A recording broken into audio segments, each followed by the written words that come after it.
Ladies and gentlemen, a very warm welcome to this Business Day Dialogue, which of course is being held in association with LFP Training. My name is Samay Zake, and I will be your host for this morning's event. To get us started, I'd like to call up Lucanio Nyanda, who is the editor of Business Day. As Samay said, so my name is Lucanio Nyanda. I'm the editor of Business Day, which I'm sorry, I meant to bring some copies for you today, but we sort of forgot to do that. But anyway, I'm not going to make any big speeches because I don't think you need me to tell me about how important the subjects that you're going to be covering are. Otherwise, you wouldn't be here so early in the morning, even though I understand the breakfast is very good, that it might have been worth it on its own, but I'm sure that's not why you're here. And just without much further ado, I just wanted to thank our partners, LFP Training. I think this is quite an amazing event, and the subject that's been covered here is so crucial, not only just to how our businesses are sustainable. In the end, it's going to determine how sustainable our society is and how sustainable our democracy is. So I hope you have fruitful discussions, and I hope you have a good day, and thank you for coming again, and it's really our pleasure, and thanks again to LFP for helping us get this together. Thank you very much. I always say I don't mind public speaking, but those stairs are the worst thing coming up here and going down to. Just a very warm welcome from all of us at LFP. My name is Werner Loubser. I'm Managing Director for the company. And people often ask us, what does LFP stand for? And we always joke and say, there's all the billboards and TVs and ads that you see at the airport, but it really is a joke, but we know it's everywhere. But it really stands for leadership, focus, and passion. And I can honestly stand here being so proud of the brand and say that we are the leaders in our industry when we talk about development and upskilling of people through learnerships, and then also assisting our clients and corporates with transformation.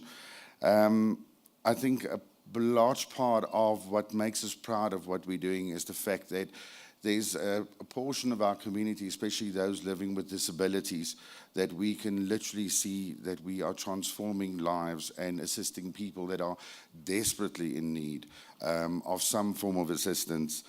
And I think LFP has probably been summed up very, very nicely by our CEO recently when he said that we have the passion to make a difference and help transform companies and lives one learner at a time. So from our side, that is our motto and that is our passion. And again, I'd like to thank you for being here this morning, and I'm sure you're going to find it most informative. Thank you. Thanks to both Lucanio and Werner. So ladies and gentlemen, training and development has for many years been a key element in addressing critical personnel development initiatives. The focus has steadily shifted towards fast-tracking skills development, which, as we are all well aware, are being integrated into the overall business plans of the organizations presented here today. The current economic environment, however, means that often budgets aimed at doing just this are often first in line to be cut.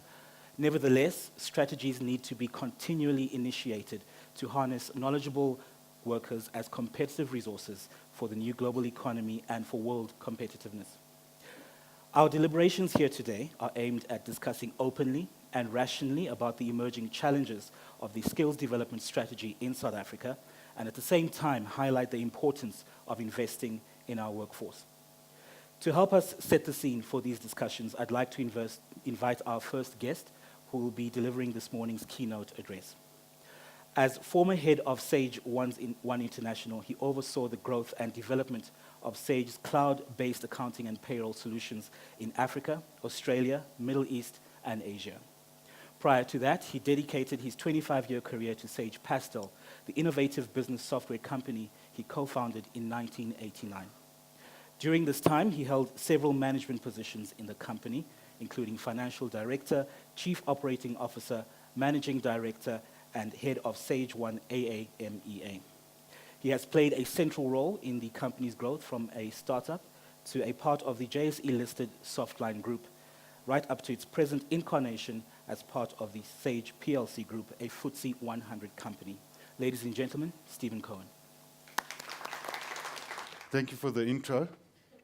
I left Sage about a year and 6 months ago, and it's probably been the most difficult time of my life, because in these 18 months, Oh, that looks good. Okay. In these 18 months, I've really struggled with who am I, what I achieved, was I just lucky? And I'm now, what has really happened to me in the last year and a half is I've become a lot wiser. And I started wearing glasses. Okay. So that comment up here, the teacher appears when the student is ready. First of all, I didn't make that up. Let's just make that clear. We can say so many obvious things on the stage about training, education, and yet you've got to go 360 degrees again and again and again for it to kind of settle into your stomach about what does it really mean. And I would say in the 30 years that I was in business, is to get the student to be ready to actually want to learn, to take in the information, to understand why they're there in the first place. And what really hassles me, because by the way, this is the most important speech of the year that I'm making. I think half of South Africa at least actually isn't ready to learn.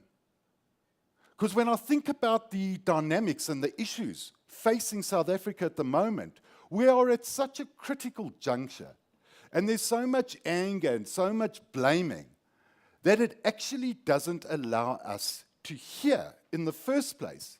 And if you can't hear, then how the hell can you actually learn? And I've had many chats while I spend all my time in Melrose Arch, specifically at the comedy club up the road. I've become like a mannequin that just stands there and talks to people. But it's amazing what happens. So there was a talk here the other day, arranged by a friend of mine. And apparently there was a very good speaker, and he didn't tell me about it. And I said to him, when I bumped into him at the coffee shop, I said, how could you not have invited me? He said, but Stephen, you've run a business for 30 years. You've got nothing to learn from this dude. I said, honestly, and I do not patronize when I talk like this, I learn from Gary, who fills up my motorbike every week at the Total in Ilova. They'll just say such wise little things. Now, you can't hear that stuff if you're in an angry mood or you kind of like are doing the blame game. We can all learn so much if we are in the place to listen. And what hassles me about corporates, because that's kind of where I left, is everybody, what are you doing tomorrow? Oh, I'm going on a training course or cursus, whatever the Afrikaans dudes call it. Well, how do you pronounce it? Cursus. It's like I was back in the army. It's like, dudes, do you know why you're going on this course? Are you interested in going on the course? And I'll tell you a fascinating thing. I think I'm a reasonably intelligent dude. Very naive. I am extremely naive. You need to know that. I dig loving conversations, and I want to believe people. And very often it's led to my downfall, but happily it's worked out more times than not. What I tell you, I think I'm bright. In Standard 9, in our day, I'm looking at you because you're over 50, aren't you? I got 30% for maths. 30%. Now, you've got to understand, in the Jewish world, that doesn't look too good, you know? Your parents want you to be a doctor or a dentist or a lawyer, and I'm getting 30% for maths. And then I was so fortunate to get a good teacher the next year. I promise you I got a distinction in matric. Now, how do you go from 30% in Standard 9, grade 11, to a distinction? It was the teacher, funny enough, but somehow he made me ready and excited. And I'll never forget with geometry. We used to live on a small holding in Honeydew. And I remember sitting at the kitchen table, and I was struggling with geometry. And there was this theorem that I couldn't sort out. I took 2 hours just smashing my head against the top, and I got it. And I was lousy at geometry. It then became my best subject. So how can that happen? Is it that I used to be a delinquent. I'm still half a delinquent. But if you get me interested, I'm just going to be like blotting paper. I'm just going to suck it all in. And I don't want teachers to think I'm a teacher. I mean, first, it's ridiculous. Teachers should be the most highly paid people in the world, and I'm sorry I've caused hassles for your budget now, okay? But I mean, I'm leaving my kids with these people who are spending 6 hours a day with them. It's insane that the bankers who almost corrupted and screwed up our whole world in 2008, they're the dudes earning the good bucks. And the teachers, who form such an important role in society, aren't that well paid. And my problem today is I think half the teachers in this country are just there because they want to earn a salary. It's a big problem. And when I read what they're doing in Scandinavia in particular, and you should all watch that video, I can't even remember what it was. It's unbelievable what they do there. And yet they've got, like, they get the highest marks. Singapore's another thing I read about in The Economist yesterday. Their teaching techniques. So I just hope, and I don't know how many of you are teachers. Well, actually, every one of you are teachers when I think about it. How many of you have kids? Like, be proud and not embarrassed. Well, you all teachers. How many of you have friends? I assume all of you. You are all teachers, whether or not you know it. And in my depressing life that I've had, I actually, I don't want to say I'm Descartes, I think therefore I am. I'm not that bright. But I will tell you there's only one reason you are on this planet, and that is to make a difference to others. It can be the only logical reason. I was recently in Greece, and I'm reading, there's a beautiful series of books, a short history of the world, a short history of literature, science, and I picked up the one about religion. Now, I'm kind of half an atheist. I can't decide how guilty I am to admit it, okay? Because I'm going to go to hell, obviously. And I was thinking, I'm reading all these books. I'm doing it. I'm filling my head with knowledge on these beautiful pebble beaches in Paxos. And I thought, if I died today, well, what was it all for? It's in my head. I'm entertaining myself. There can actually be no reason I'm reading this book unless I can share it with others.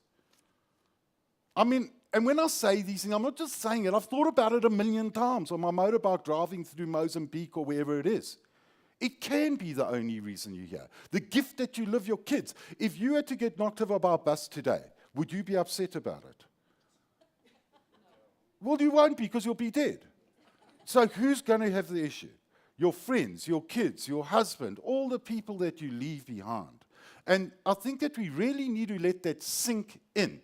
So they asked me also to talk about a bit about BEE.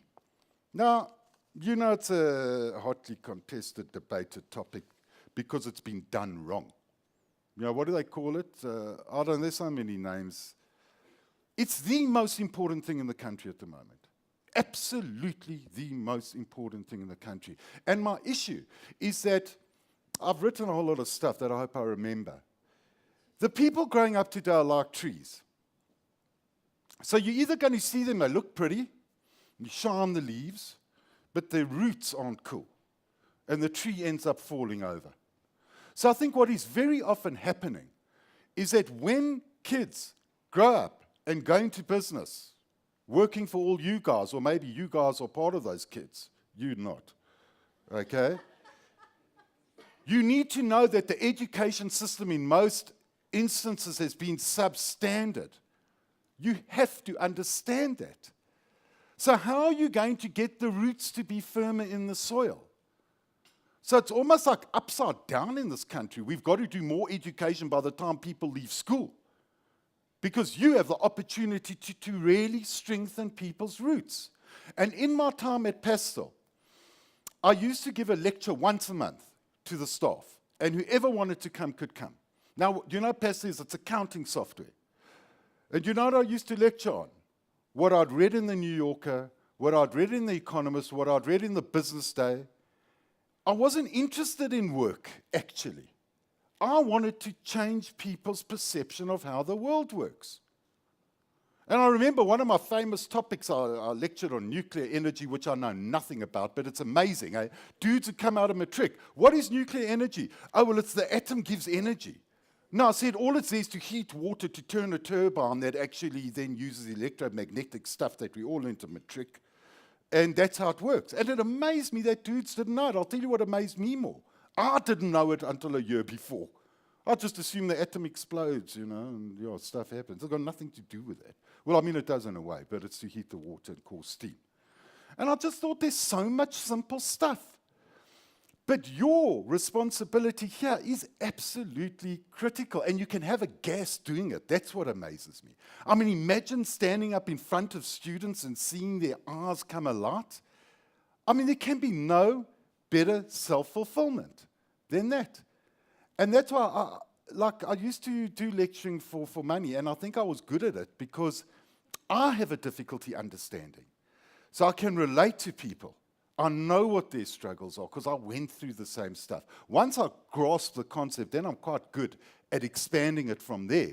But you guys are in the coolest position to make a difference to others. And I think when I think about BEE, the problem that I have with it is that most of the people who are actually implementing it do not understand actually why. I think I've got 5 more minutes. So let me just end with an interesting point. Why do most of businessmen, who we know can be problematic because money is their driving force, why do they do BE? Because they want to get the tender. They want to be able to do government work. It's got nothing to do with that. The students aren't ready. Why did you change my slide, okay? The students aren't ready. If you think that that's what BE is about, you are not ready to actually learn and understand why. I'll tell you what BE is about. It's about me having a cool country to live in 50 years' time.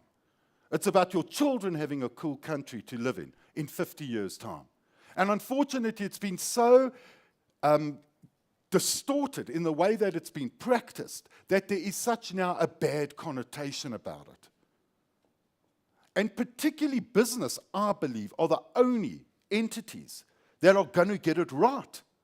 Because the teachers at the moment at school level aren't cool. And listen, whenever I talk, I generalize. I mean, maybe you're a genius teacher and you're getting offended by what I say. But I've got to generalize.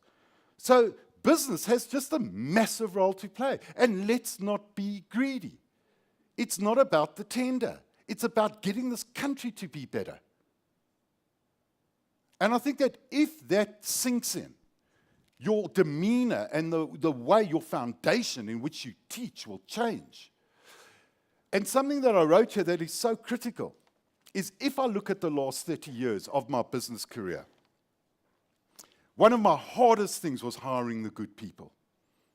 So if you want to do good business, your biggest challenge is not training or educating. It's actually finding the right people. And I think there should be a university course, actually. I would do it for business people. A year spent on how do you spot talent.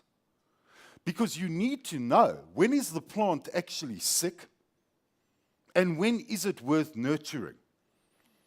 And because I'm naive, I made so many mistakes. A dude would walk in, he looked cool, hey, you my man. Hey, he's got to write the psychometric test. I'm not interested, he's a cool dude. And 6 months later, it's a disaster. But luckily, the fact that I'm standing up here, I must have made more good decisions than bad decisions.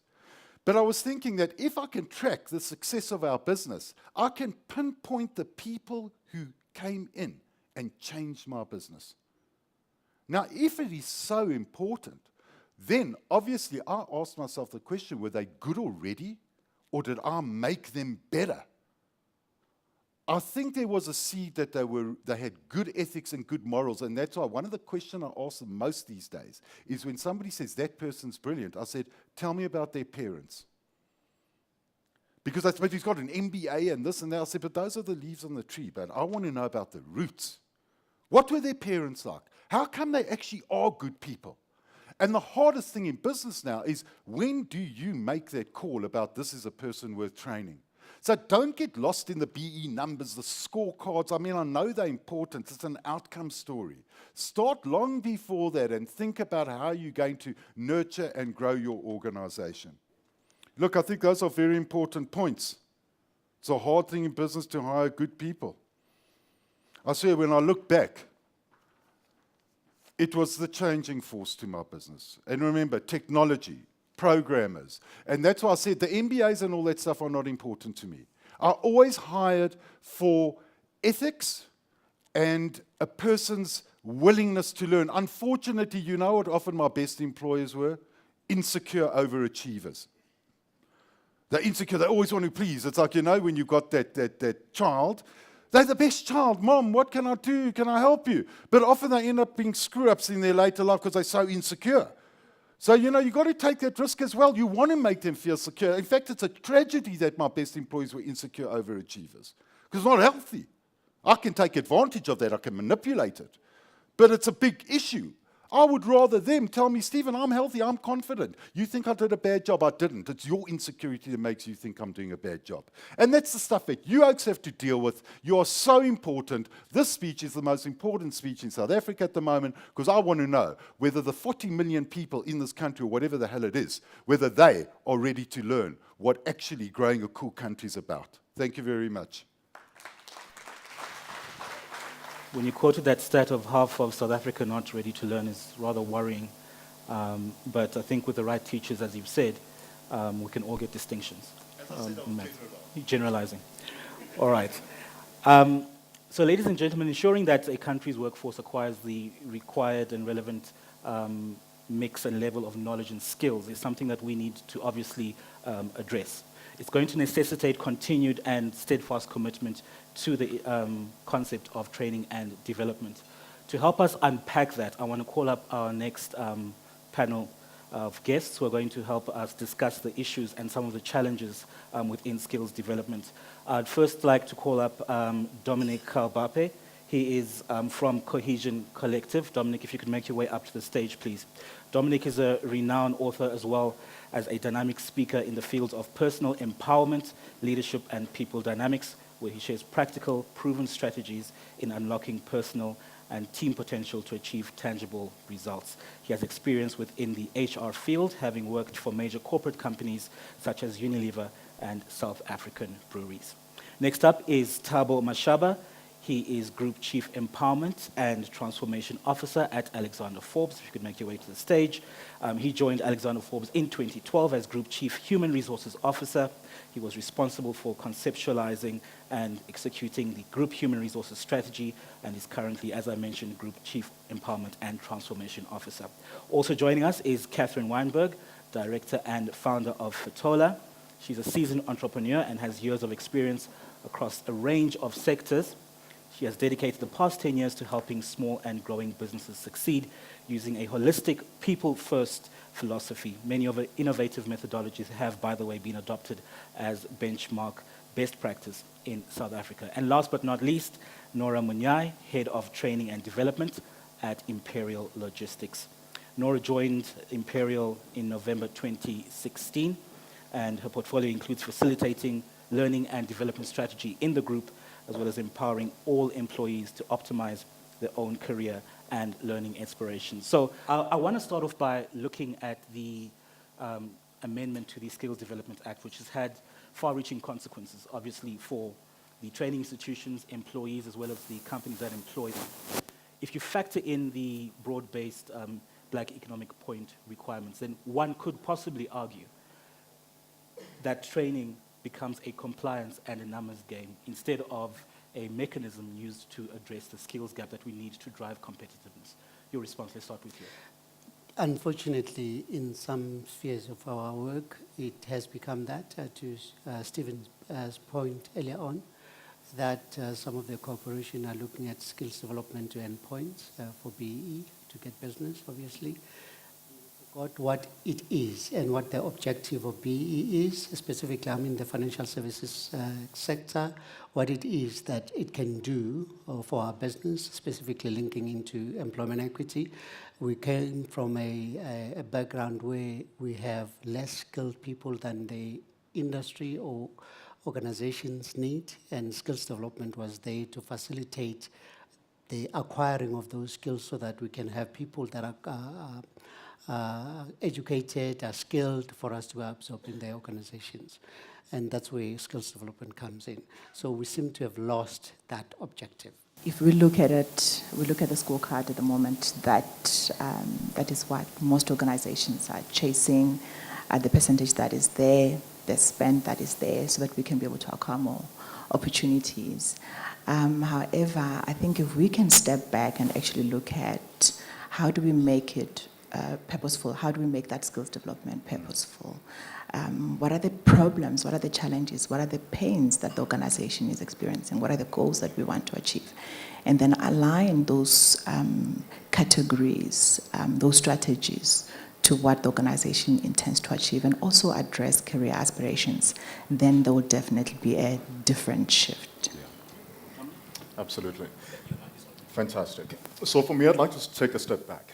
If any organization right now in South Africa looks at skills development, and for them they're looking at it as a compliance issue, then we may as well stop this discussion now, because we're going to be having this discussion 20 years from now, 40 years from now. We are in a country that is faced with unemployment, inequality, and deep poverty. Skills development is the one area where organizations, where employers can be able to play in that part in order to help South Africa in beginning to alleviate some of these things. And by the way, if an organization is doing skills development and they're saying that there's a trade-off between them investing in skills and then the business benefits that they derive insofar as efficiency, productivity, and profitability, then they're not doing skills.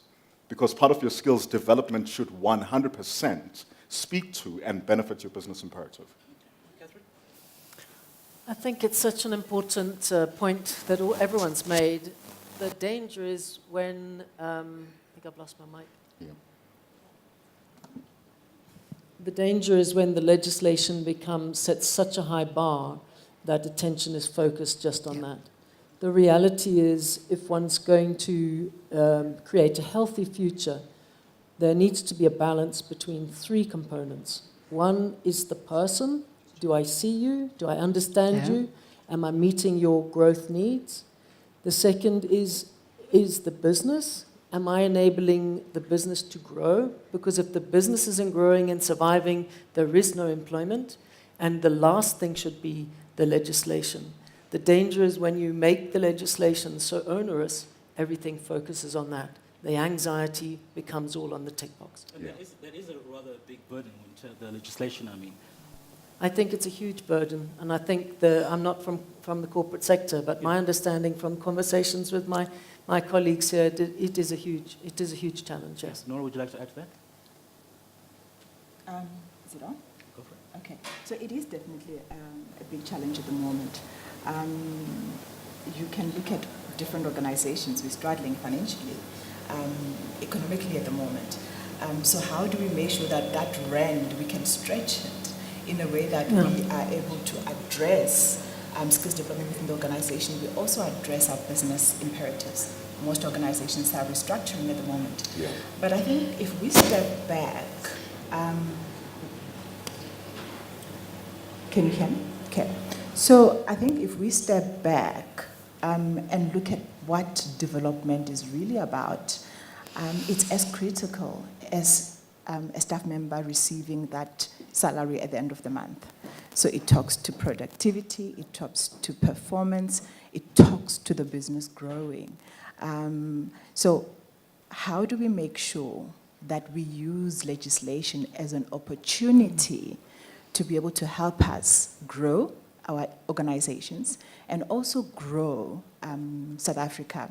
Yeah. And in the process, step back and also look at the communities within the organizations, because although we're growing our businesses, we also need to be able to look at those communities within the organization to be able to also assist. So what we do at Imperial Logistics, we actually have some of the initiatives we run. We look at children of our staff and bring in initiatives that can be able to develop them, like the bursaries. For our staff, we also look at what are the challenges that we are experiencing and how do we bring in, from a BE perspective, what strategies can we be able to employ?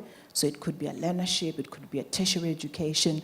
And in that, we're able to run a parallel process between legislation and growing our business. And at the end of the day, we can be able to see that bicycle starting to move.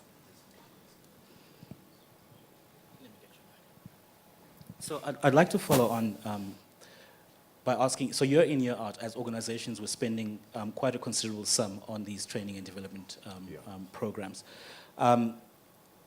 What's holding us back as corporate SA if we are spending these sums Yeah. of money on training and development? Are we actually seeing a tangible effect on the organizations that are doing these development programs? Absolutely. So the way in which I see it, the level of investment going in that is not matched then by the benefits that comes in relative to the investment, to me speaks to people spending on compliance rather than real needs and skills that need to be developed. The skills development component of this discussion falls in the broader one as we kicked off with the BEE. I have not met a single executive or CEO within South Africa that says they're not for the transformation journey of this country. But for some reason or another, most of the organizations struggle. There's a disconnect between our intention versus what we actually are able to achieve.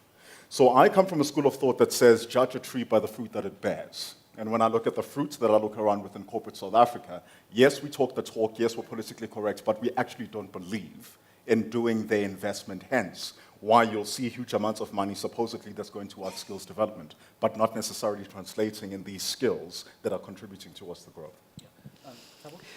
I would take us back to the objective of the legislation, the B Act and Financial Sector Charter or any other charter in different industries to say, what is it there for? It was there to facilitate skills. We're dealing with unintended consequences of that because of the how part, to the point of the fruits of the trees.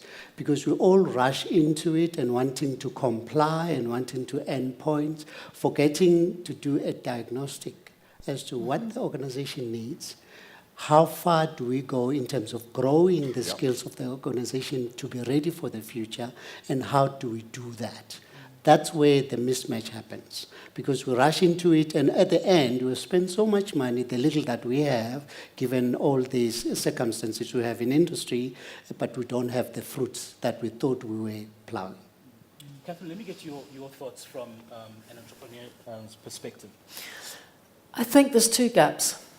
I think the first gap is that the kids that are coming out of tertiary education are in no way matched to the work needs.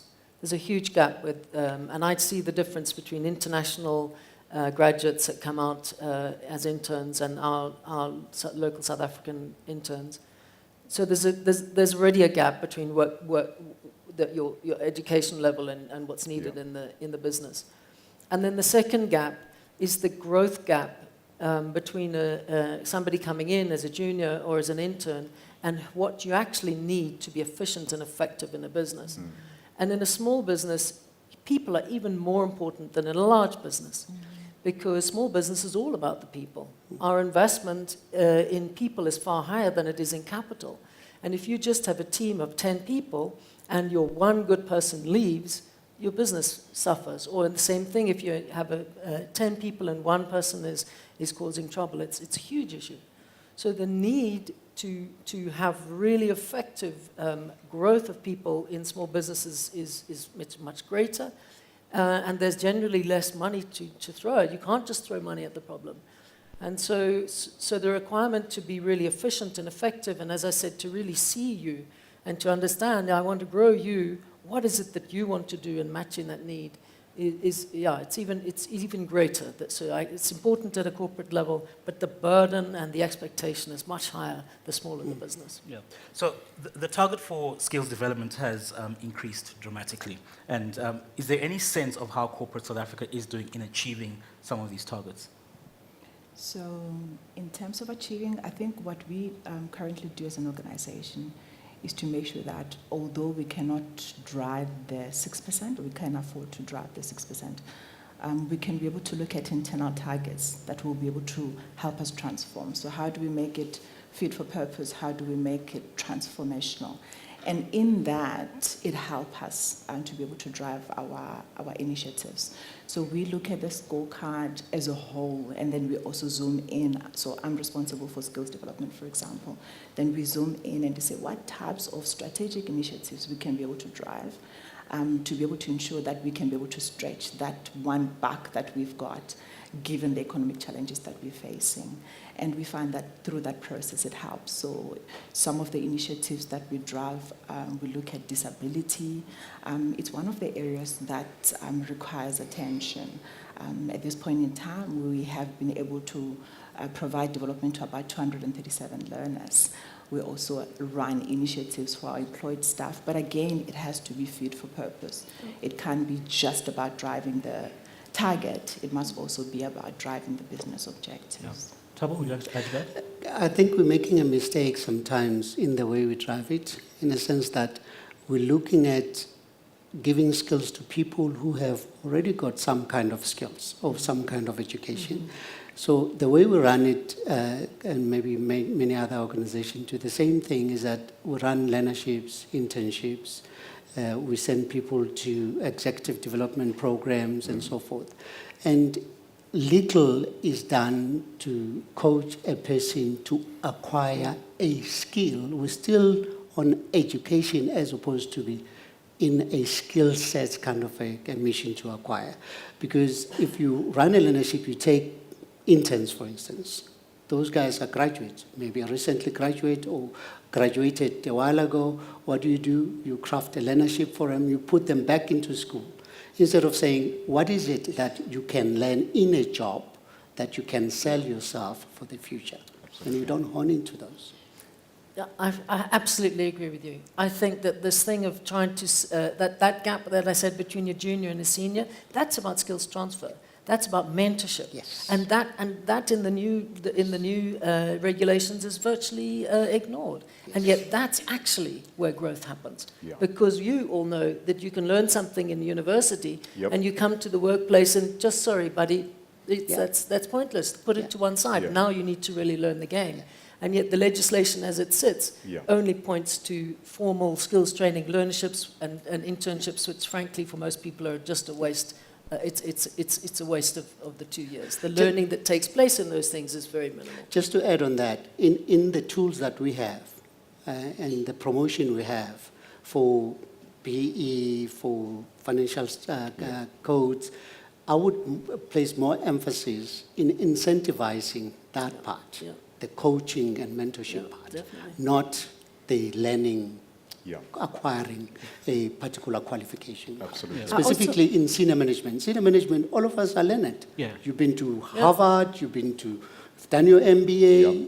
What more do you need to learn? Yeah. So I also think it's about striking the balance. I mean, if we look at the corporate environment, about 60% of our staff population in my environment is general workers. So yes, I agree, but I also disagree. Because how do we make sure the future is now? There's so much change that is happening. We get into the fourth industrial revolution in terms of digitization.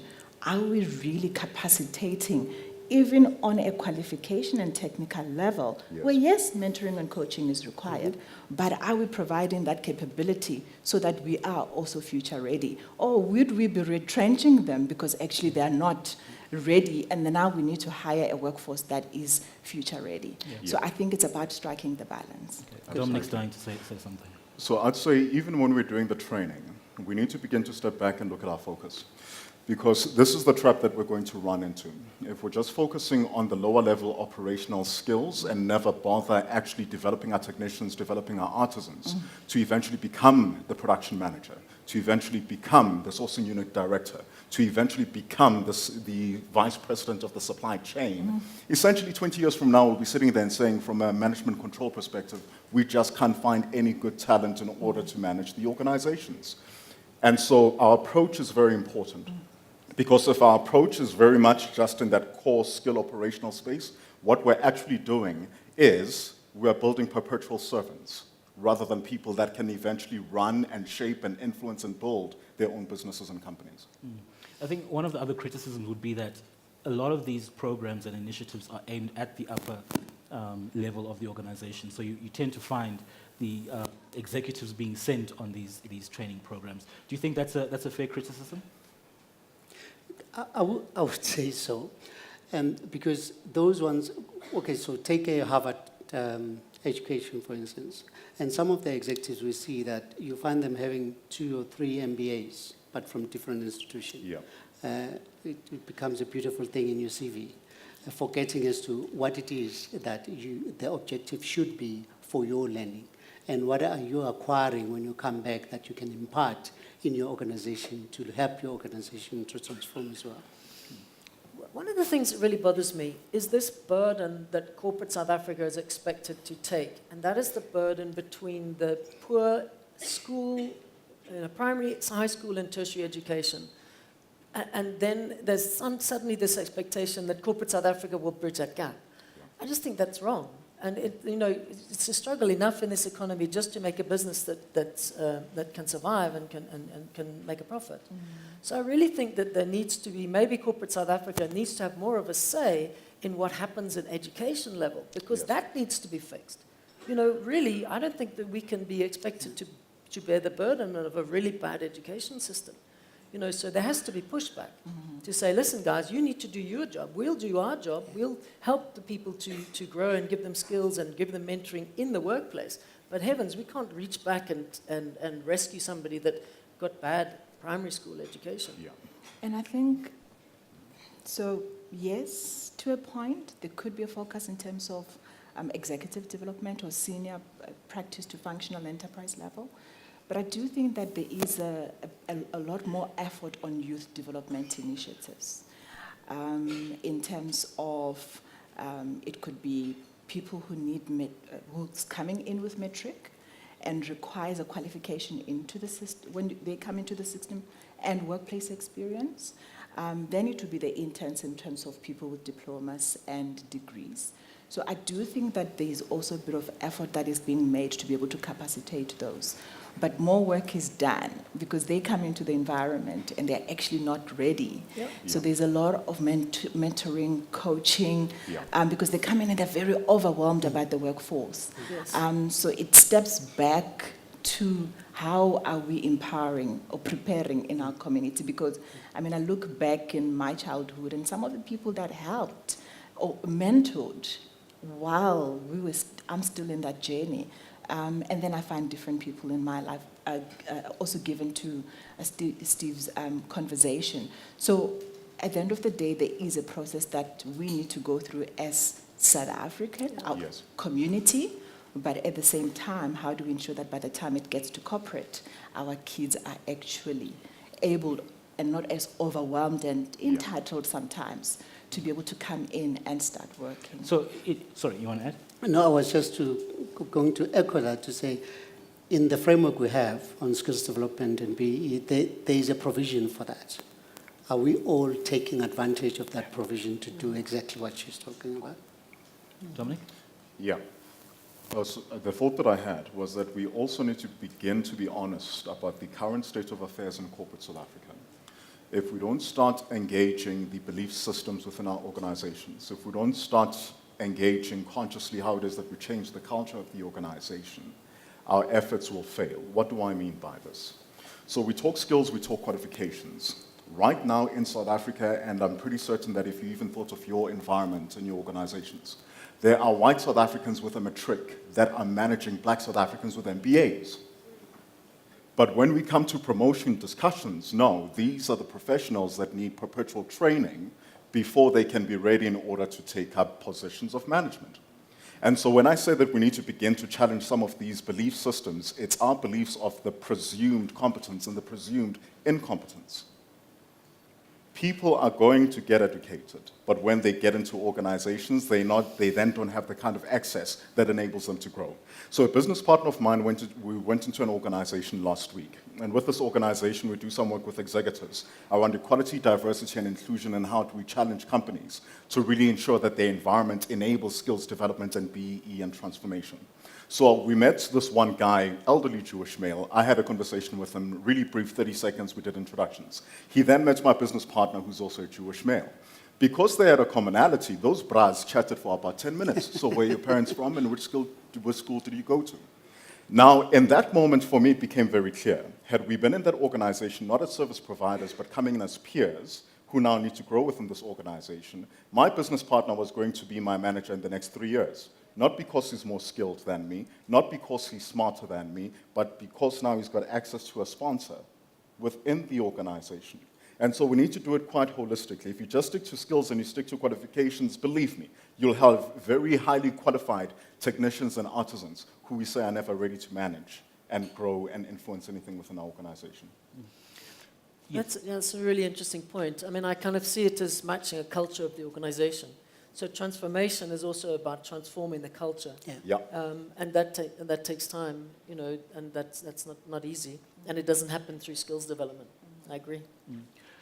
Do you think there needs to be greater collaboration between, one, government, educational institutions, and the corporate sector to make sure that we have the right skill sets that are kind of flowing through the pipeline?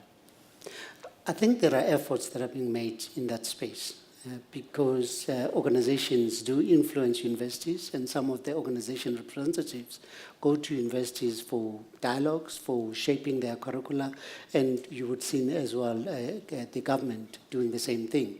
I think we can do much better in terms of what is it that organizations need, specifically talking about future skills. How do we shape it right now? The skills that we don't know we need. That conversation is not happening that very much. Just back onto the point that Dominic mentioned, it is unfortunate that the employment equity pillar is not a priority pillar in the BES legislation, because if it would have probably another way of addressing what he's talking about, to say you cannot perpetually train people to acquire more skills without exposing them to the real work. And so if those two were to work together, maybe both of them being priority pillars, probably would have a better result. Can I speak to that one of working together with government and education? The problem with government and with education systems is that they change far too slowly. You know, we've got a country where young people want things and they want them now. And they're not going to wait for the 10 years that it takes for UCT or University of Stellenbosch to reformat their training modules and get new professors. So I think there's another way around it, and that is actually about stepping outside those very formal, very slow structures and using things like Get Smarter, you know, using some of those much more agile training initiatives to do that, because we're not moving fast enough, and really the youth is going to overtake us if we don't get going. 100%. And so it becomes critical insofar as how do organizations actually invest in developing their own employees. So never mind the schooling system, never mind the government. What it is that you should be recruiting for is you should be recruiting for willing students.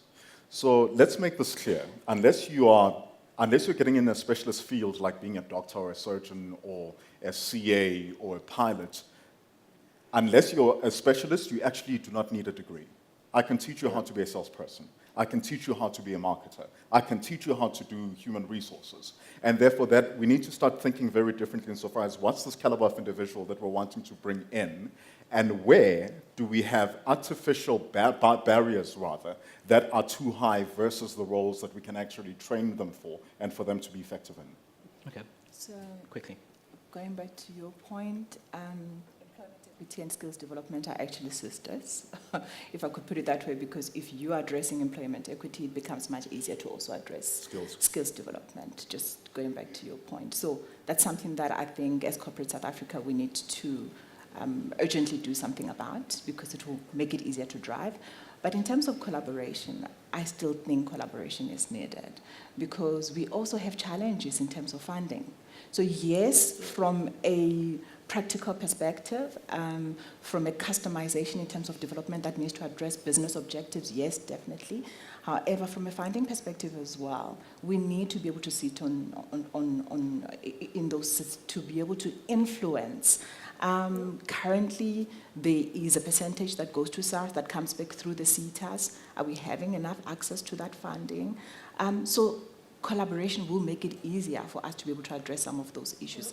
If we just step back and start doing things in silos, we're going to still find ourselves in the challenge, in the similar situation that we are. We have to influence and influence hard. Just picking up on the funding issue, one of the things that the Skills Development Act says is that 6% of your wage bill needs to be dedicated to investing in training programs for your black employees. What happens when an organization or small business doesn't have that capital outlay? You're caught in a catch-22 situation. Yes, you We are. all just agree. You are. I mean, how does one deal with that issue? Because, one, there's compliance. It kind of limits your access to opportunities. What are some of the things, maybe we'll get into that one can do to mitigate that situation? But there are exclusions in the legislation as well for smaller enterprises because they can opt in to be compliant or choose not to be compliant. I would guess that those that are forward-looking would still make some efforts to budget for skills training because they deem it as important for their growth in that way. Yeah. Absolutely. And let me put it this way. Show me any company that does not invest in skills development, and I'll show you a dying or dead organization. Okay, let's leave that conversation there.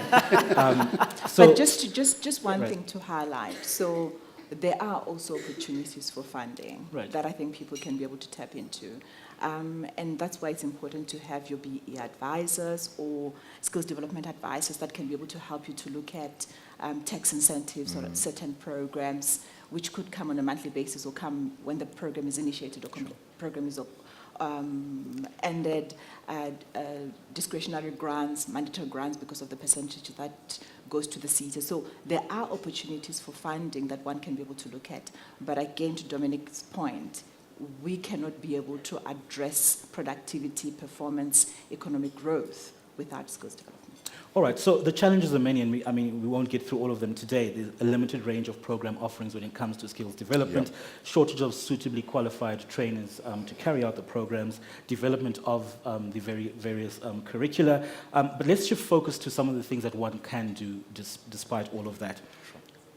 I want to start off by asking Thabo, perhaps you, what would you rather invest in, upskilling or reskilling your workforce? A balance again. Both are important.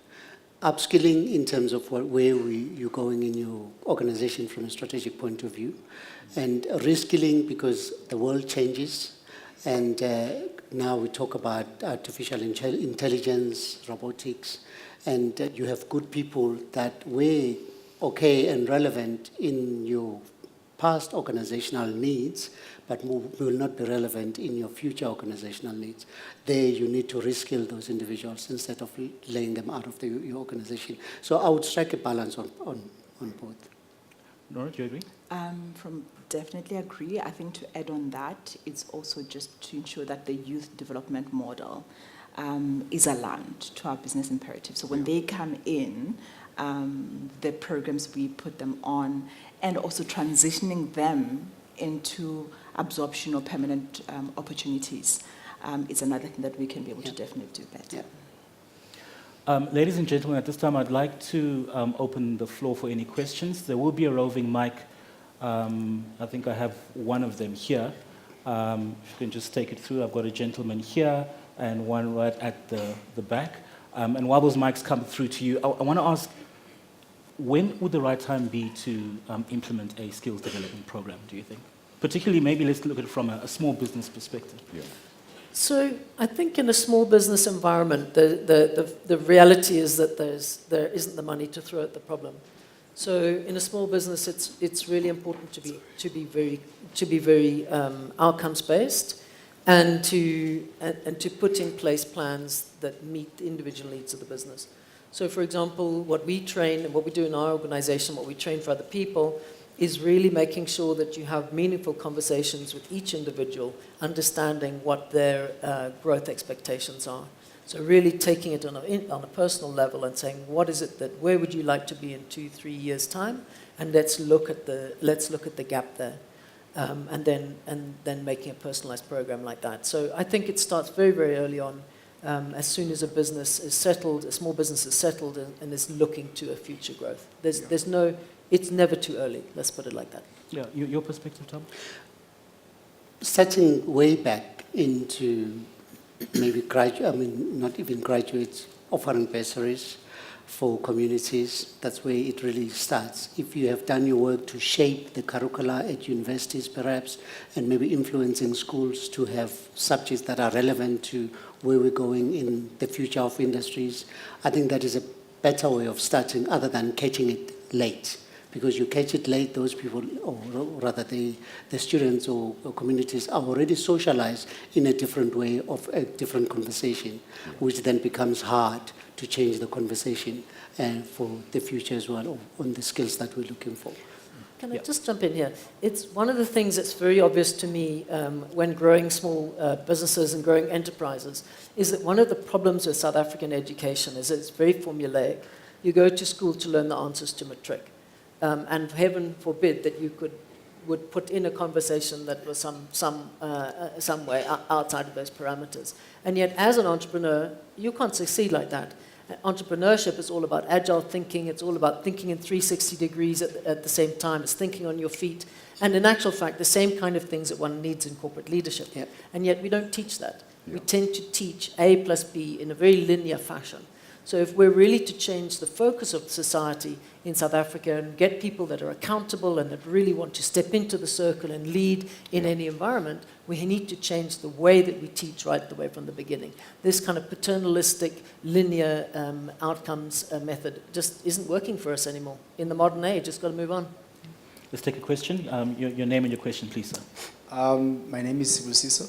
And I just want to know, because judging from the conversations that you guys are having, there needs to be critical conversations that are had with regards to true transformation versus compliance. Yes. How do we initiate and later sustain those conversations? Sure. Yes. Can I have a first bite of that? You can have a first bite on it. Number one, we need to begin to be honest regarding our fears and our angers as they relate to transformation. So we're having this discussion and we're very much within this conceptual space. So I met a young man in Durban, 25 years old. He said, Dominic, I grew up in the South African education system. From the age of 9, we were taught about HIV. I know how it's contracted, I know how it's prevented, I know how it's treated. A colleague of mine came out as HIV positive a few months ago, and for some reason or another, whenever that colleague makes me a cup of tea or coffee, I cannot bring myself to drink it. All right? There's something far deeper than education and information that we're throwing at people. When the Department of Labor requires employment equity stats and sets a deadline, and out of 1,000 companies that they approached, only 27 meet the deadline, not compliant, meet the deadline out of 1,000. It speaks to, although we're saying that we are for the transformation project, but we actually do not believe in it. We don't. It terrifies us. So step number one is we need to start having that human conversation. We need to start being very honest with our history and where it is that we are in the present. We need to get to that point where we're able to hold the complexity of the human being and their subjective feelings, as well as the objective facts of where it is that we're trying to get to as South Africa in this transformation journey. Anybody else? I think he was articulating. You think he did? Okay, all right. Let's take the next question there at the back. And before we get that, any other questions? I've got one in the front here. And on to my left. Go ahead, sir. My name is Isaac Raputa. Just to preface what I'm saying, I think the gentleman is right that we do a box ticking. That's why this discussion is going in circles like we do. I want to make two statements, and if I'm wrong, correct me. But I think that's where the problem is. The problem with skills development in South Africa is because we don't train and skill people, we poach amongst each other, especially at the senior management and level and executives. The second issue is that we don't need Skills Development Act to train and skill people. Because I think this discussion that people are looking at the levy and whatever actually condones that mentality that you need an act for you to train people. Response? So, again, I think, yes, to a point, you're right. But at the same time, if something is not happening in the pace that it needs to happen, we somehow need to draw the line, and there must be some rules and regulations to force us to be able to start the process. But when we have that process that is forcing us, how do we make sure that we make it meaningful, we make it purposeful, and it becomes a fit-for-purpose initiative? And I think that's where we need to go to. So we have an opportunity. How do we maximize on that opportunity? the reason the act is there is because it wasn't happening. Yeah. So now it's there. How do we make sure that we implement it in the way that actually benefits not just corporate South Africa, but the whole of South Africa? 100%. I think there's something else that comes into this, and it's that transformation and skills development needs to be a strategic imperative. Yes. So corporate South Africa needs to understand that their competitive advantage sits there. Yeah. That it's not about compliance or skills development. It's actually about saying, how am I going to be a competitive company in the future in South Africa? And if you start it from that perspective, one can only look at transformation. One can only look at improving skills. There's no other answer. And it's a culture. So what type of culture, not just as corporate South Africa, but as South Africa, do we want to drive? If we look at the current attributes, are they the kind of attributes that can be able to influence us to get to the destination that we're looking for? And I think if we go back to the conversation, the initial speaker who opened, Stephen, we can see that we're not there. So how do we change the dialogue to the attributes that we actually want to achieve? Okay. Dominic, you want to add something? Or take the next question? Let's take the next question. All right. Right at the back over there, please stand up, sir. And then we'll come up to the front over here. Go My ahead. name is Iso Moloko. I'm here representing Funda College in Soweto. I'm basically an internal auditor there on a voluntary capacity. My point is that the outcomes of skills development and training, we can look at the headlines: fraud and corruption, rampant fraud and corruption. Are we doing the right thing? Whatever we are training, shouldn't we move from whatever we are training and train people mainly on ethics and how to prevent fraud and corruption? And just my answer there, we are undermining the internal audit departments. That's where we could be training. Thank you. Okay. Go ahead, Dominic. So I think for me, it's both and. You need to train for the technical skills, and then you need to train for the ethics of being a manager. But that being said, let us not buy into these false narratives that we're taught. In this country, corruption, much like transformation, is very politicized. When you say corruption, we know exactly what it is that we mean, but we don't say it in ways that are overt. It cannot be right that we assume that people that we upskill will eventually be corrupt when they get to certain positions. We're not going to go anywhere. Because essentially, underneath that assumption is an assumption that people that previously did not access these spaces are inherently corrupt. And as soon as they have opportunities, they're just going to squander those opportunities. That cannot be right. We are facing a youth unemployment, guys, in this country where black youth and even colored youth between the ages of 18 to 34 was sitting with a 60% unemployment rate. 60. Yeah. That is dangerous for all of us. Black, white, Indian, or colored. And unless you form part of the 0.1% of the wealthiest South Africans who's got a helipad and a private jet, if this country goes into civil unrest, we are all in the Hamors together. All of us. And so really, the kind of thinking that we're needing to start to get into now is us as employers. Our business imperative is not mutually exclusive to the social impact. By solving for business, by developing the skills, you're actually helping the social impact. And to your point, sir, when you said that people then poach, don't even worry about that. Let's develop the skills, because you're not just developing the skills for your own business, you're developing them for the market.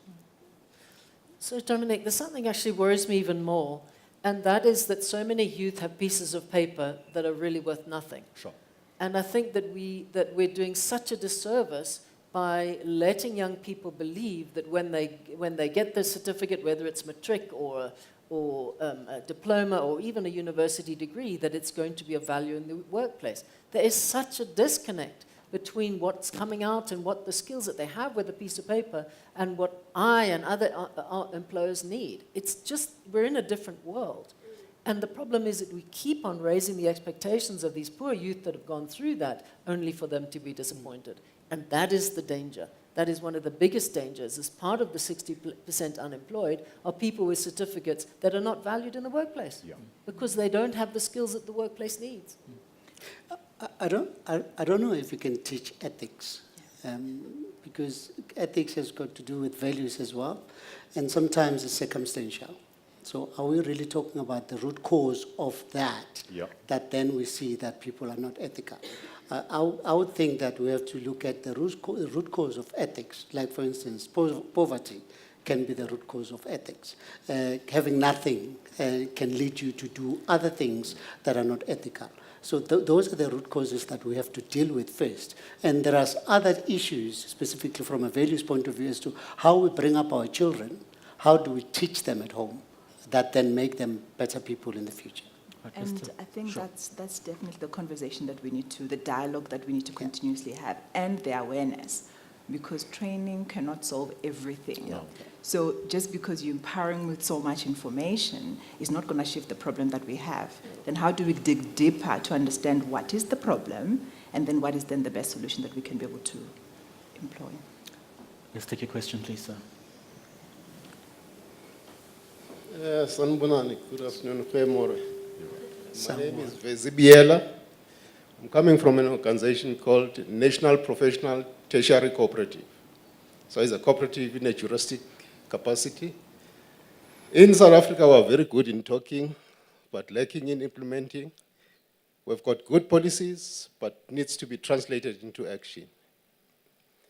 With regard to skills development is a very critical area. When I started in the banking environment 38 years ago, without a degree, the twinning of being educated in that profession and also doing it is very advantageous. I did my studies through the Institute of Bankers, but during the day I was doing the bank's work. Okay, it was during the apartheid area where we were finding it difficult, even after gaining those qualifications, to get recognized and do the job. But fortunately, I stayed in that profession for 23 years, but not in one bank, in about 5 banks.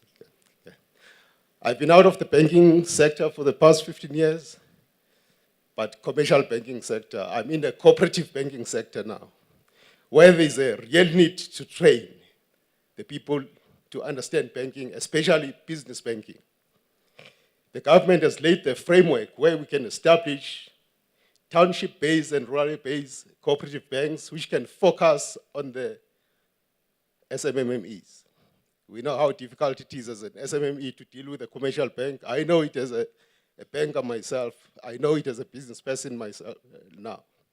That's why we find it critical to train these young people to be bankers the way the old system trained us.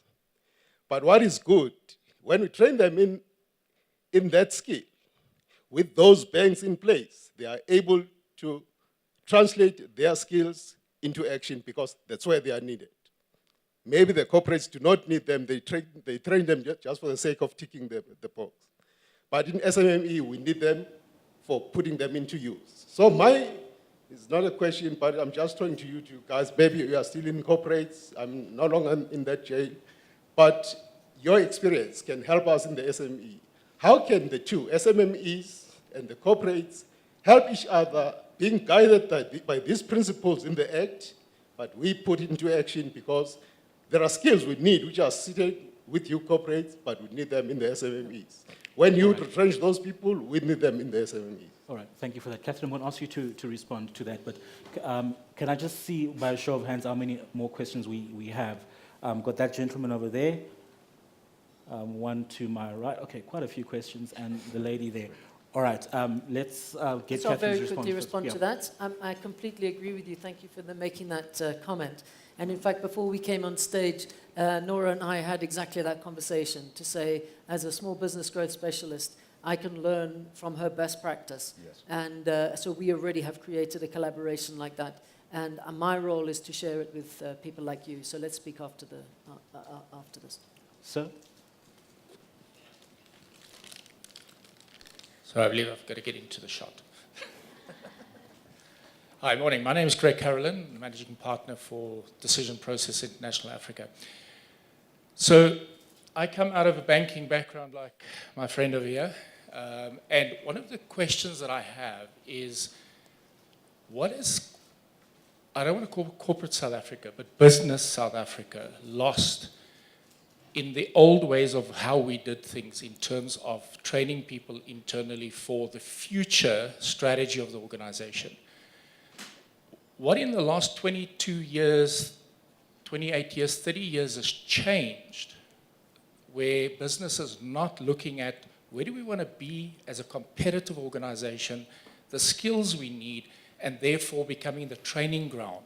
I started in Barclays in 1985, and we were seen as the training organization for banking. We would have people come in, we'd lose them to Standard Bank, Nedbank, whatever. But the philosophy was, if we don't train, we won't get the skill we need to employ the strategy. So what has changed? Where business is not investing in their people. My view is that I don't think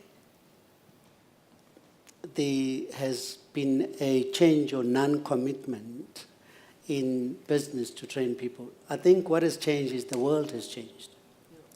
The way we do things now and the pace that we do things now is different from how it used to be done in the past. You would train people in the past. I also was in the banking environment in my starting career. You would train people to be a teller, and that skill will last them for a long time. But now there are different ways of doing business. There are different ways of transacting in business. If you were not taught at that time about the ways now, you would not have been taught at that time by the ways now, because the world was different. And now with technology, the pace in which we have to train is very much faster, and we're not catching up. So it's not a lack of no commitment. It's a lack of knowing what we need for the future for us to be ready for it. So that's my... Just to add on that, I think critical thinking is one of the skill set that has become very critical. Problem solving aligned to that. And if I could give a typical example, in my environment, we deal a lot with drivers. So he or she has to be a brand ambassador when they are interacting with a client out there. So how do we then make sure that they understand what client centricity is about? They can be able to solve a problem when they're not able to get hold of their line leader, but they've got a client right in front of them.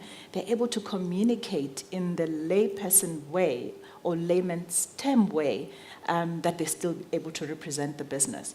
So it's these critical skills that will help us to be able to deal with the changing pace that we faced in. And that's why it's important to have frameworks, levels of accountability, frameworks that will be able to make it clear that those career paths, we understand what needs to happen in each and how do we develop our people. And I think that will help a lot. All right. Question there, sir.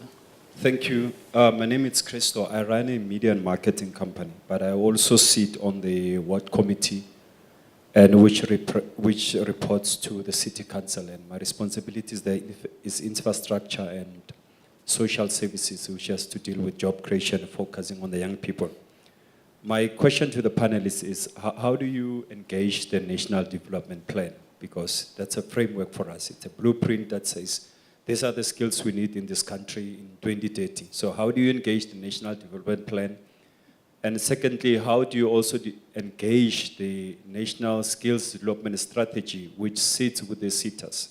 You know, if you train, do you look at the National Development Skills Strategy and say, okay, these imperatives we have met, or this is how we're gonna meet these imperatives based on that? Thanks. Yeah. Dominic? I read the National Development Plan document. In one of the first pages of the National Development Plan document, it said, all of these solutions hinge on our social cohesion. And that's why I stopped reading it. Because I realized if we don't have social cohesion within South Africa, it's not going to happen. Let me make an example on critical thinking. So critical thinking, we really understand it from that conceptual space, all right? So I do some diversity work as well within schools. So went to a private school that predominantly had white kids. I asked them, the kids, you know, how many of you, what do you guys think about BE affirmative action and the like? And they had very strong views about affirmative action, BE transformation, and how it's taking away their opportunities and they're not going to be successful or make a future for themselves within South Africa. 15 to 18-year-olds. My next question was, how many of you have applied for a job? Not one.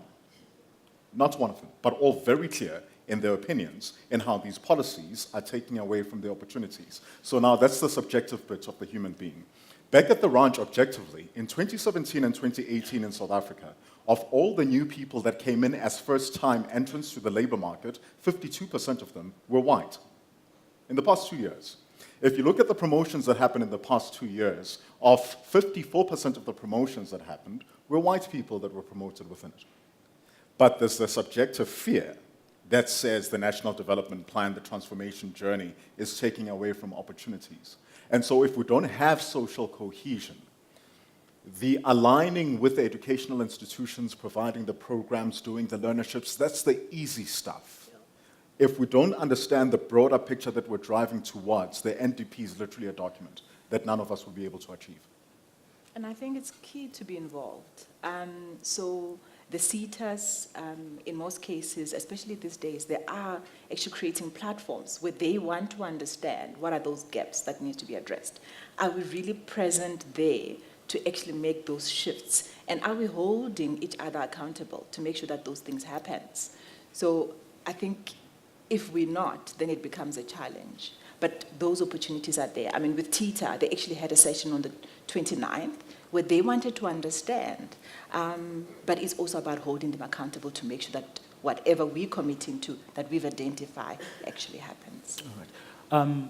There was a question, can I have the microphone? Okay, you've got the microphone. Go for it. I am Tabisan Poshoko from LFP Training Consultants, and I'm the commercial director there. Not really a question, it's a statement. Going back to the government collaboration with the corporate companies. As it is where we are right now as LFP, our focus is mainly on people living with disability. And the idea is to bridge the unemployment for them to be employed into any sector. The reason is, if we are not looking into these people living with disability, who else should? And how are we going to incorporate the government into making sure that when we need people that are unemployed to be employed in any sector that we can source?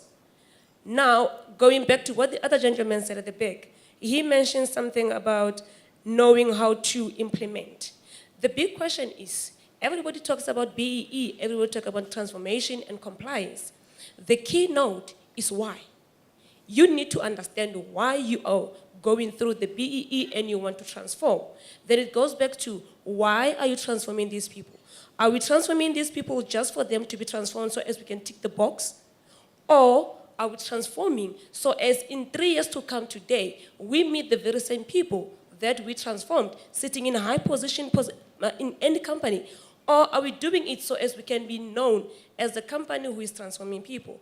In conclusion, if we change the perception and how we view things and understanding the IQ and the AQ, South Africa will be changed. Good point. That's a point. They all agree with you. Statement. Can I get the microphone through to that gentleman over there quickly, please? I'm going to take 2 more questions. Can I see hands? There's a gentleman to my right here. Anybody else? And you'll be the last person. Go ahead, sir. Good morning. Thank you for the opportunity. My name is John McConnell. I am responsible for the training function at the National Chamber of Milling. So our prime task is to train millers with the assistance of their employers. The question of mentorship came up earlier on with the panel, and it is most probably one of the most difficult problems that we are faced with at the moment. Not necessarily because people are unwilling, but rather because they are not capable, because they don't really understand what is required of them. And to request them to fill in a logbook of each step that the course takes is ticking the boxes, which doesn't serve the purpose at all. Having said that, the industry decided 5 years ago to get a course which has existed for 40 years and was the only course, and in terms of the MAIS courses, the only one in the world. We decided to apply for accreditation of the course. I would be understating the problems that we encountered along the road in terms of how onerous it's been to get to where we are now, working with the CETAs and with the rest of education, QCTO, etc., in terms of their requirements and ongoing changes. We have achieved accreditation, and we have an uptick in the number of students that are entering for the course, and obviously they all have to be employees of companies who fund their training. There's a lot of movement within the industry, so the numbers that have been coming through on the training course over the last couple of years is about 450 or so students. Just to close, I would suggest that a similar function as to what I have attended here this morning involve people like the CETAs and like QCTO, higher education, so that they also understand from a wider audience what is required of them. Thank you. Let me take your question, seeing as the microphone is there in any case. And I'll take yours. Good morning, everyone. My name is Isabel, and I'm from JT Coms. Thank you for this morning and for a very insightful discussion. I just wanted to it's more of a comment, but I await your guidance and assistance in explaining it. Miss Catherine, you mentioned that you made a remark about the disconnect that's between higher education and corporate. Yeah. I speak from experience. What I've noticed when I was in tertiary is when I was applying for a job, and I studied marketing, and every vacancy I looked at would ask me to have a driver's license, which was fine. You get a driver's license. Then it would ask me for at least 5 years minimum experience. Yes. And I thought to myself, but where on earth am I going to get that if I'm coming from college? So I think maybe it's a suggestion to say corporate SA must then partner with higher education institutes. Well, you mentioned something very encouraging to me now. And I think it's up to the private sector or the corporates to actually get or impose their presence in higher education.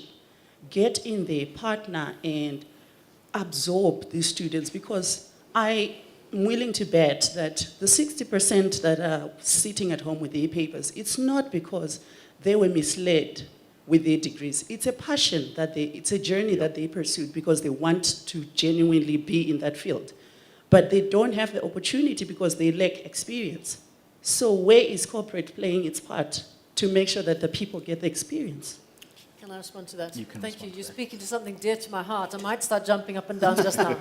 I want to say two things. It frustrates me hugely that the CETAs and the SACRA process is so slow. It's way, way, way too slow. It needs to be far more agile. It has to respond. You know, business, you spoke about the needs changing so fast. It's like the needs of business are changing so fast, and education's getting slower and slower. And so that's where the gap is going. So I'm not a favor. If I can, I stay away from accredited training because I find that it doesn't meet the needs of the people that I'm working with. So that's one thing. And then the second thing is I'm also really not in favor of the internship program, the formal internship program. I've come across so many youngsters that have been parked in a corner doing work, like sitting, playing on their phones or whatever, like being completely unproductive, not in any way creating shared value for themselves or for the company, getting paid by the CETA. There's no commitment anywhere. Everybody goes out and they learn nothing. And they're not going to be employed in the corporate anyway. It's just a tick box exercise. Yep. I think far more valuable is what we actually imply in Fetola, and I recommend all small businesses that we work with to do, and that is about work experience. So taking somebody, we call them interns because it means there's a safe space, you're there to learn, yes. But it's practical, applied work experience. And that is the way that you can bridge from the theory, which really you don't know anything about business, to actually becoming a valuable employee. But for me, the sticking point is all these tick boxes and these incredibly onerous and really totally unproductive systems that are currently in place in formal training. Just to add on your point, it's guided work experience that includes that coaching and mentoring. So then you get value out of it. Yes, but it has to meet the needs of the company. Because if all it meets is the needs of the CETA or the SACRA accreditation, it's useless to anybody. Yes. Because you're not learning anything. The company's getting no value. You're not able to spot somebody that really you want to take on because you're not testing them in that space. And for me, that's where this ticking the box it's a travesty. So I do think that there is some movement. Some of the initiatives that we've run, last year, our recent graduate program, we actually throughout the process wanted to see the value that they're adding, even in a quantifiable manner. So what is the value analysis continuously for themselves and for the business? And it forces the process where that is then addressed. Sorry, I just wanted to say, Nora spoke to me before and she hasn't spoken up about it. And the thing is that what is really impressive with her program at Imperial Logistics is that she's working with a training partner where they are customizing the training to their needs. And that is exactly what's needed. That is the answer. Oh, well done, Nora. Thank you. Very quickly, before I get your closing thoughts, so your question quickly, please. Yeah. Good morning, ladies and gentlemen. I'm Temko Sizungu from a organization called Tsuwa Foundation from Eshowe in KZN. My question is that why there has been no emphasis on RPL? Because based on my observation and experience, some organizations don't even understand what is that. Even the higher education institutions have just started recently in the past 2-3 years to recognize your experience if you want to apply for qualifications, and what really can be done to put emphasis on RPL, because it has been there for more than 10 years beyond the Skills Development Act. Thank you. Absolutely. Thank you. Dominic, so with the recognition of prior learning, there are organizations that are doing it quite successfully. We haven't spoken about it because a lot of the focus currently has been with the youth. But I know with organizations like Unilever, where they literally go and look at their operators that have been working in the organization 10 years, 15 years, to then say, insofar as their career growth and opportunities, how do they use RPL in order to chart a path where they are enabled to be able to grow and they're empowered. RPL is also a very crucial component when we're looking at barriers to employment equity. So barriers to employment equity, some of it, when people are saying they don't have the right kind of talent to be able to promote, RPL comes in to actually say these individuals have been doing the work. They've acquired the skills. Yes, they may not have degrees, but actually if you support them as an organization and provide them with the kind of mentoring and training that they require, they can actually grow and expand. All right, we've run out of time, so I want to get your closing thoughts very quickly from each of you in about 30 seconds. If you look ahead, what would you like to see being done in order to improve our skills development track record? Thabo. I would say that we still have got a lot of work to do. We've done some work to this far, and there's some improvement in corporates, but there's a lot more to be done, specifically if we look at the future, how the future is going to be, how it will look. Some of us don't know how the future looks. Some of us know, we have done some research to that effect, but how are we upskilling our people to be agile, to be able to be ready for the future and getting the skills that will be required for the future? And how do we use what we have available now, be it is legislated because we were not doing it before, but we have to take advantage of that and look for the opportunities that it presents to us. And by the way, Catherine, we're doing the same thing as Noah is doing in Alexander Forbes. I was waiting for that. Nora? I still say collaboration. I think as Business Africa, we're not able to do this on our own. So I like somebody's word, actually, and I'm going to steal it, impose, and I do think that's what we need to do. So we need to have more of this, but with the right stakeholders, and then we need to hold each other accountable. But at the same time, we need to understand the changing pace of whatever that the business is experiencing. And we also need to go back to the community and influence the changes that needs to happen in our communities. Because if not, if mentoring is happening to that boy child, to that girl child, then it's the primary, then it's the high school, then it's the tertiary. Can you imagine what Business South Africa will then look like? Catherine? Great. And I think we need generational change. And I think the two components of that are, first of all, placing as transformation and skills development as a real strategic objective in a company for corporate, for competitive advantage. Then the other thing that I would really like is that the legislation permits more of internal training and skills transfer in an informal way, because my belief is that's where change really happens. Absolutely. For myself, the starting point is understanding why.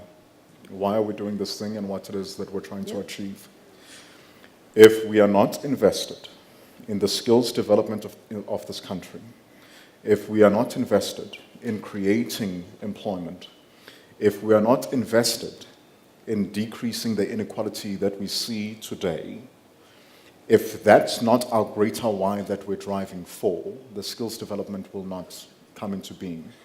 So organizations really need to ensure that at the core of skills development, it's actually part of your ways of working. Yeah. Skills development informs your performance management, your talent development. Skills development informs your strategic growth imperatives and where it is that you want to go, because then you'll find that you're able to grow your business as well as have a huge social impact.